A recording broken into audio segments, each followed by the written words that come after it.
वज़ीर-ए-आज़म नरेंद्र मोदी ने कहा कि हुकूमत टेक्नोलॉजी के मैदान में पेशरफ्त कर रही है और भारत को 6G टेक्नोलॉजी के एक मुल्क के तौर पर इसे काम देने की तरफ पेशकदमी की जा रही है। नई दिल्ली में आज 7वें इंडियन मोबाइल कांग्रेस 2023 का इफ्तिताह करते हुए मोदी ने कहा कि हुकूमत ने 5G कनेक्टिविटी हर शहरी को फराहम करने की कोशिश की। उन्होंने कहा कि मुल्क में 5G के 4 टेक्नोलॉजी शुरू हुए थे, उसके बाद से लाखों कनेक्शंस कायम किए जा चुके हैं।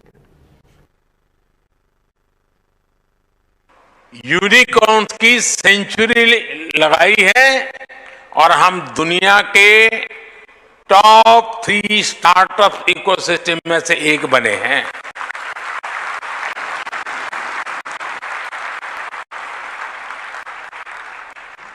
2014 में हमारे पास, मैं 2014 क्यों कह रहा हूं पता है ना? वो तारीख नहीं है, एक बदलाव है। -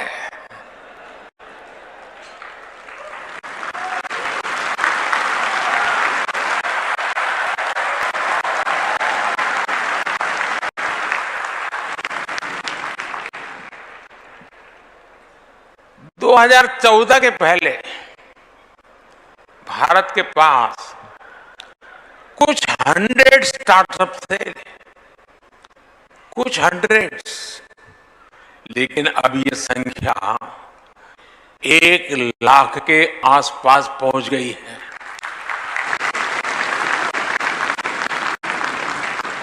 ये भी बेहद अच्छा है कि स्टार्टअप को मेंटर और एनकरेज करने के लिए इंडिया मोबाइल कांग्रेस ने एस्पायर प्रोग्राम की शुरुआत की है। मुझे विश्वास है कि आपका ये कदम भारत के युवाओं की बहुत मदद करेगा।